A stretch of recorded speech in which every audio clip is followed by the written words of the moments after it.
Bonjour à toutes, bonjour à tous. Dans cette capsule, nous allons commencer à détailler les différents titres de propriété industrielle. En commençant bien sûr par le brevet d'invention. Alors, qu'est-ce qu'un brevet d'invention? Il s'agit d'un titre de propriété industrielle conféré par l'État à un inventeur et qui lui donne un droit de propriété sur son invention. Le brevet d'invention, c'est l'équivalent de la carte grise pour une voiture ou du titre foncier pour une maison. À ceci près qu'il est conféré pour une durée limitée.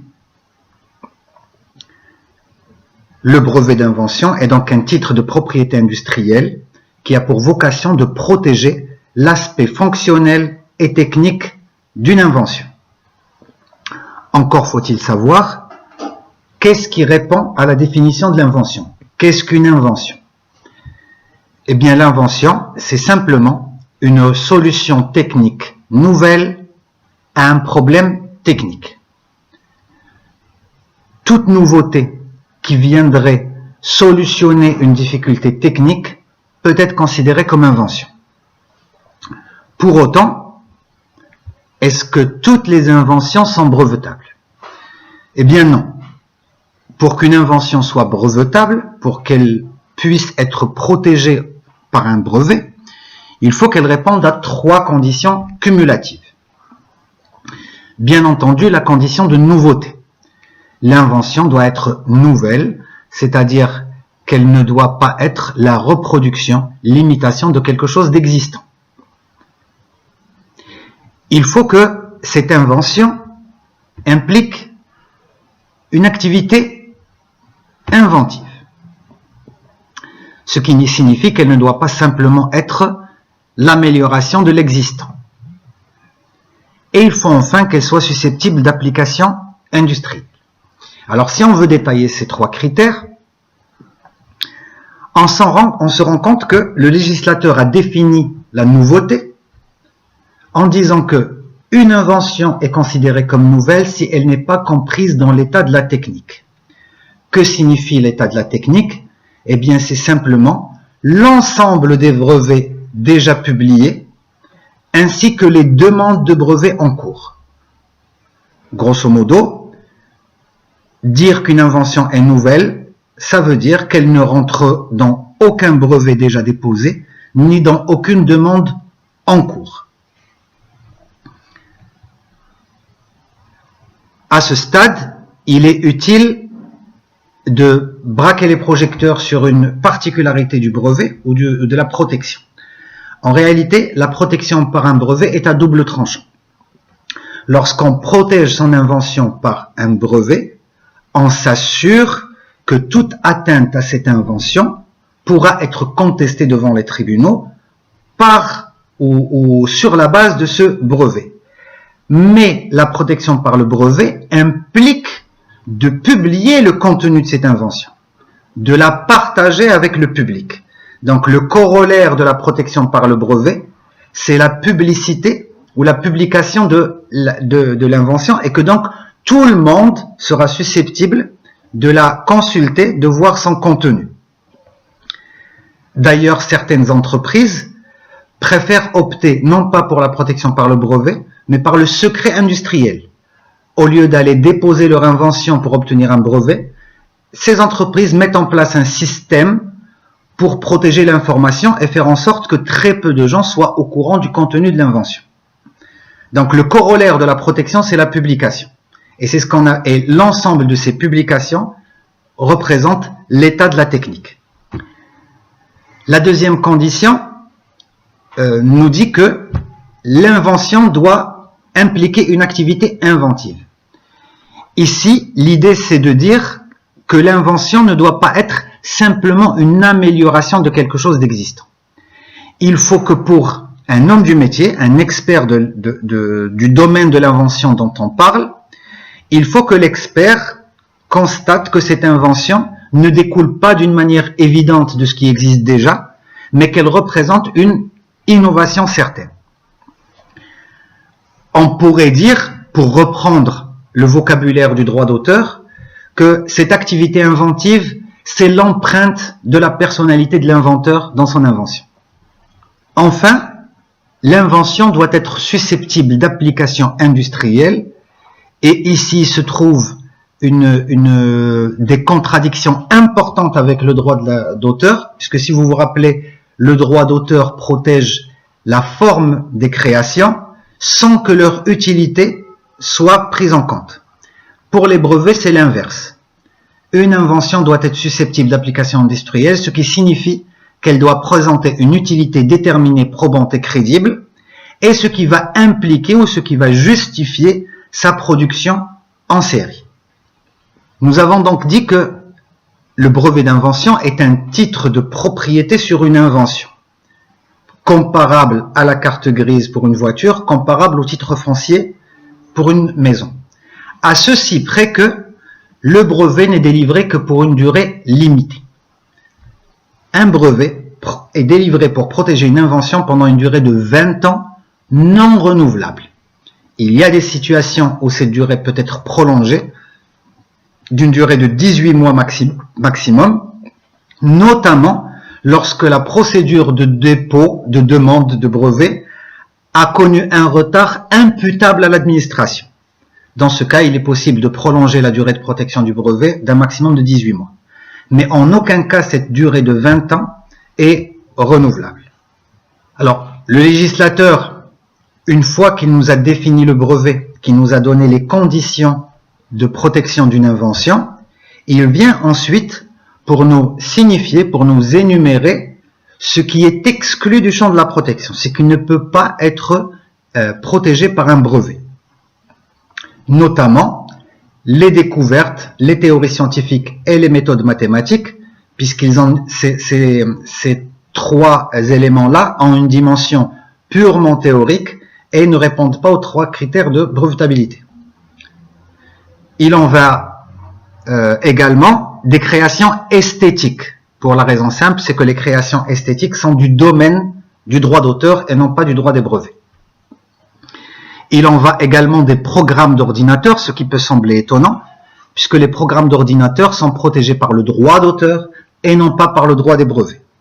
Il est à savoir que dans certains pays, dans certains systèmes juridiques, il y a une double protection des programmes d'ordinateur. Ils peuvent être protégés au choix de l'inventeur, du créateur, par le droit d'auteur ou par le droit des brevets. Pour notre système national, notre système marocain, les brevets, plutôt les programmes d'ordinateur sont protégeables par le droit d'auteur et sont explicitement exclus du champ de protection par les brevets.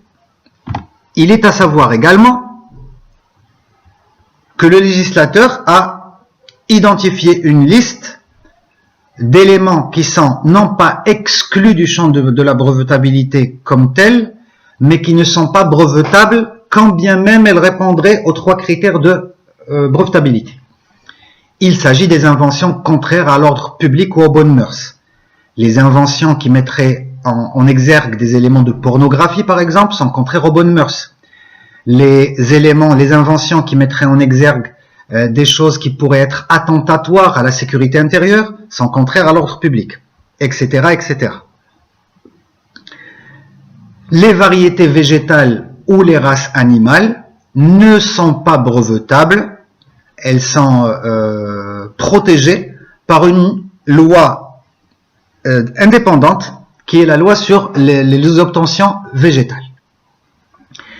Et les méthodes de traitement chirurgical ou thérapeutique du corps humain ou animal ne sont pas également brevetables, sauf si la demande de brevet pour ces méthodes est présentée au même moment qu'une machinerie ou qu'un dispositif technique qui les accompagne.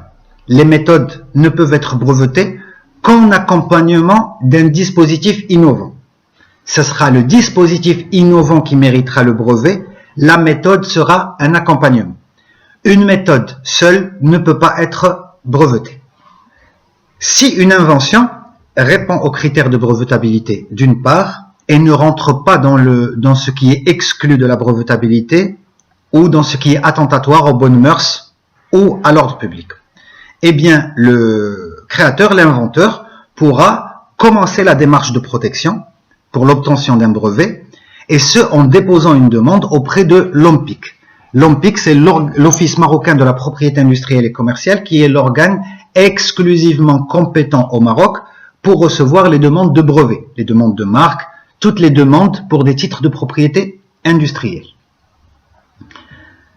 Cette demande, ce formulaire, il comprend des éléments administratifs assez basiques, mais il comprend également 2-3 éléments d'une extrême importance. Il s'agit, bien sûr, de l'exposé de l'invention, la description de l'invention. C'est cette description de l'invention qui va conditionner la protection. Si un inventeur décrit mal son invention, il sera mal protégé. Donc, des 6 éléments qui doivent apparaître dans la demande, il faut accorder, l'inventeur doit accorder un intérêt particulier à l'exposé de l'invention et à la protection qu'il revendique. Il doit montrer quelles sont les innovations dans son invention et pourquoi elles méritent d'être protégées, et finir par dire « je suis le seul à pouvoir réclamer cette invention, cette innovation », donc ce qu'on appelle les réclamations.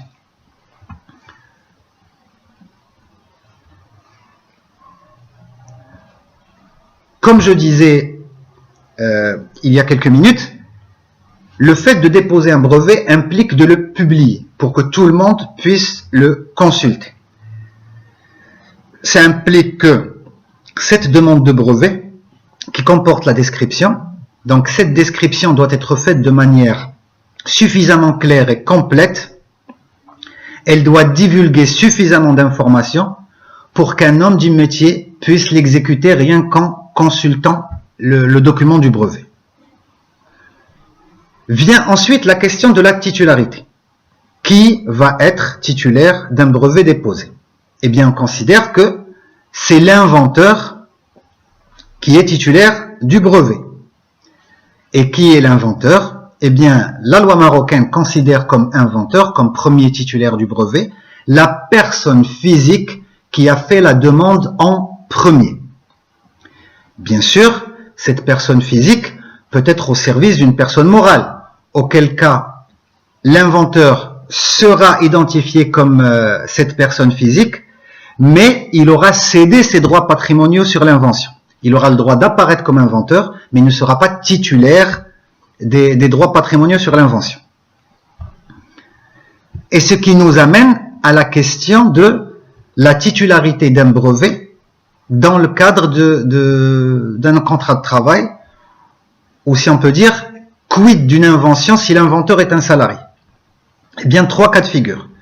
Le premier cas de figure, c'est si l'invention vient, ou plutôt est le fruit du contenu du contrat de travail.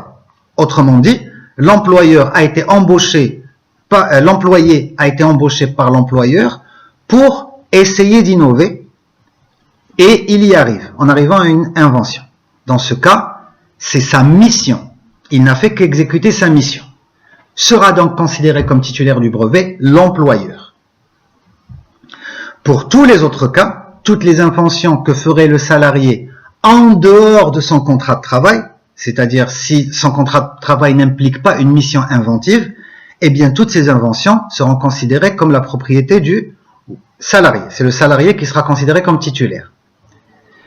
Et puis il y a une troisième situation qui est intermédiaire. C'est lorsque le salarié a inventé quelque chose pendant l'exécution de ses fonctions, en profitant notamment du matériel mis à sa disposition par l'employeur, ou en profitant notamment des connaissances qu'il a acquis auprès de l'employeur.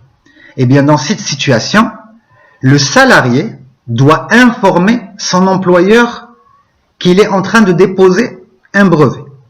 Et l'employeur va voir si le salarié a vraiment profité de manière déterminante de son travail, ou plutôt des conditions mises à sa disposition par l'employeur. Est-ce qu'il a profité de ces conditions pour arriver à son invention, ou non. Et selon les situations, l'employeur pourra aller auprès des tribunaux pour demander la co-titularité du brevet. Ce qui nous amène à la question suivante, qui est celle de l'exploitation commerciale d'un brevet. Comment est-ce qu'un inventeur va tirer profit de son brevet? Eh bien, par la cession. Il peut simplement vendre son brevet. Ou par la concession d'une licence. Il s'agit de licences d'exploitation. Ces licences d'exploitation peuvent être exclusives, c'est-à-dire que l'inventeur donne le droit à une seule entité d'exploiter son brevet. Elles peuvent être non exclusives, c'est-à-dire que l'inventeur va donner à plusieurs entités concurrentes le droit d'utiliser son brevet. Nous avons également les licences croisées qui se développent de plus en plus, où deux inventeurs qui ont, ou plutôt deux entités, en général des sociétés commerciales, qui disposent de deux brevets complémentaires, eh bien, elles vont faire ce qu'on appelle une licence croisée, c'est que chacun donne à l'autre l'autorisation d'utiliser son brevet. C'est assez courant dans le domaine de l'automobile, mais également dans le domaine de la téléphonie mobile. Et puis nous avons ce qu'on appelle les licences obligatoires. Qu'est-ce que les licences obligatoires? Eh bien, il s'agit de situations où l'inventeur est considéré comme défaillant d'une manière ou d'une autre, et toute personne qui a intérêt peut aller devant la justice pour réclamer l'obtention d'une licence obligatoire. Obliger le titulaire du brevet à céder à un tiers le droit d'exploiter ce brevet. Eh bien, cette situation de licence obligatoire est possible dans plusieurs situations. Si le propriétaire du brevet ou ses ayants cause n'ont pas commencé à exploiter l'invention sur le territoire du royaume pendant les 3 années après la délivrance du brevet. Pendant 3 ans, ils ont un brevet et ils n'en font rien. Ou à l'inverse, s'ils ont arrêté de commercialiser le brevet au Maroc depuis plus de 3 ans. Ou enfin, si le titulaire du brevet n'a pas commercialisé le produit objet du brevet en quantité suffisante pour satisfaire le marché. On peut aisément imaginer que cette situation est d'une grande pertinence lorsqu'il s'agit de médicaments. Imaginons un titulaire d'un brevet sur un médicament qui ne le commercialise pas de manière suffisante sur tout le territoire ou qui le commercialise à des prix exorbitants. Il est possible pour l'État d'aller octroyer des licences obligatoires à des concurrents, d'autres laboratoires pharmaceutiques, pour qu'ils mettent à disposition ce médicament de manière suffisamment étendue sur le territoire et à un prix suffisamment raisonnable. Il est à savoir que cette licence obligatoire ne peut en aucun cas être exclusive, ce qui peut aisément se comprendre, et il faut obligatoirement qu'elle soit accordée à des conditions prédéterminées, la durée, le champ d'application et le montant des redevances.